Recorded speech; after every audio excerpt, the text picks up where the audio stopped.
The ICF Canoe Sprint World Championships are brought to you by the Province of Ontario, the Government of Canada, and Tourism Niagara.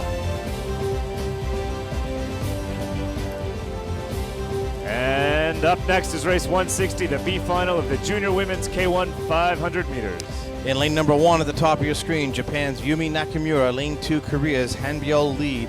Republic of South Africa, Carrie Shooter in 3. Lane 4, New Zealand's Danielle Curry. And Romania's Daniela Verona, with China's Wang Simon in lane 6.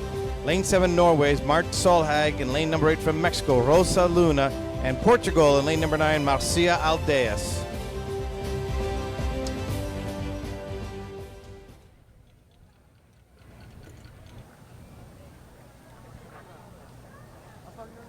Athletes are all lining up. You see them parking their boats in the boot. It looks like the wind has actually settled a little bit. Not quite as strong a tailwind, maybe a little more from the side now.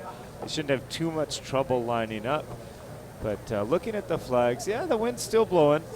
It's still up there, swirling around a bit. Not quite as a straight tail as we had this morning, but still ideal paddling conditions. It's not too hot out there. The sun isn't too bright. It's going to be a great afternoon of racing. And the athletes are lined up. As always, lanes 4, 5, 6 are the top seeds going in, but anything can happen in all of these races, so we'll pay attention to the whole field.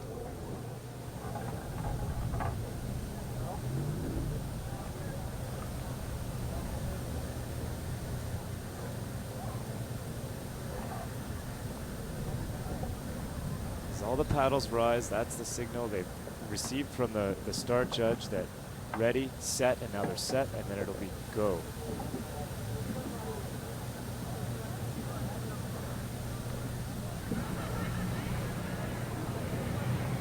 Great start.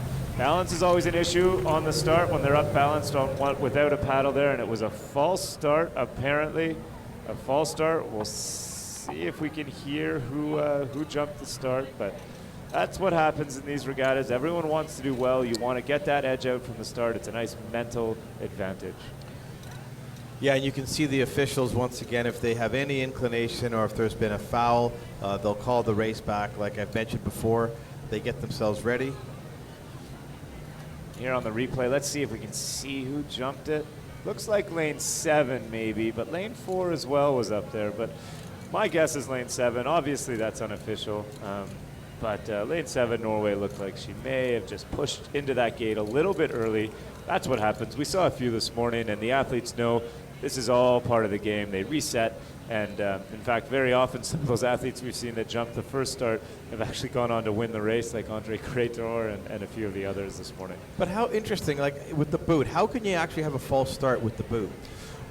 Well, when you push into the boot, it lets the referee know that someone has tried to jump the start, and it actually doesn't go down. And so to ensure that it's fair, they recall the start. What can happen is if you start a little bit back from the boot, or if you anticipate a little too well, you can actually go over the boot. And so there is still an element of subjectivity involved where the referees, the start official will watch the athletes and their paddles to make sure that no one goes before he or she says go, or the horn goes off. So if you do jump, you can get an advantage. It's difficult to get an advantage in a K1, though. Some of the bigger boats, like a K4 or a C2 with a lot of torque, those can actually push through the gates, and that is an unfair advantage. Looks like they've got them all set up again, Tom, ready to go for the start again. Yeah, definitely. Again, these athletes are all pros. This happens every few regattas, every few races. So people are used to it, and they know what to do.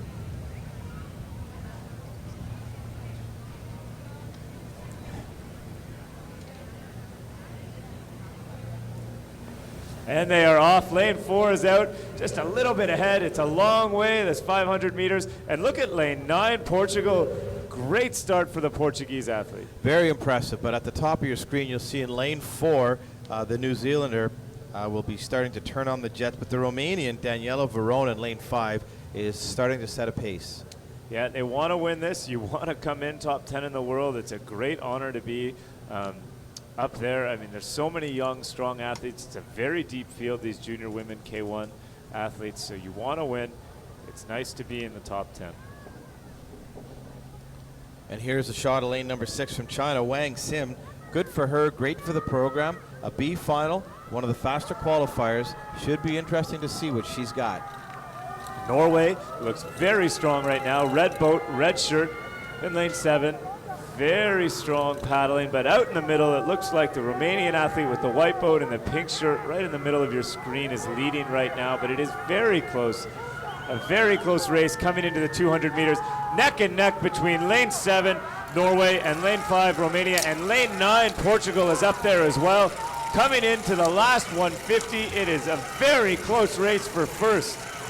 And look at this, Danielle Verona from Romania in lane number 5 with the white boat with the red shirt, but she's being pushed very hard in lane number 7 from Norway. Marta Solhag is really starting to turn on the jets now. It's going to be an interesting finish. About 100 meters left to go. And in lane number 9, here she goes from Portugal, Marcia Aldiaz, putting on a finishing kick. Very impressed by the race of the Romanian. She got out to a fast start, had a nice pace in the middle, and has a lot left in the tank. Look at her stroke right here in the last 50 meters. An excellent finish by the athlete from Romania in the junior women's K1 500 meter B final. It is Romania with a solid boat and a half win over Norway, followed by, it looked like lane 4 New Zealand, Danielle Curry sneaking in there for third. But what a great race by all those girls, and a tough one for the Portuguese athlete down in lane 9. A great race for her. She got out hard and tried to hang on. I love seeing that.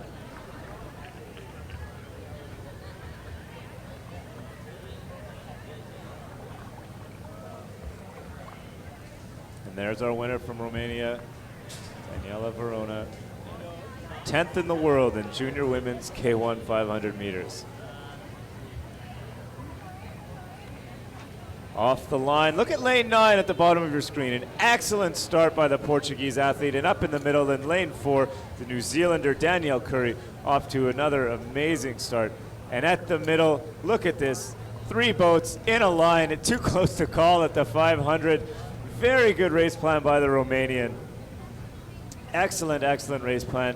And boat and a half over the field. It looks like Norway was second and then close for third. But yeah, I think it was New Zealand's Danielle Curry who got in there for third above the Portuguese athlete. Great racing.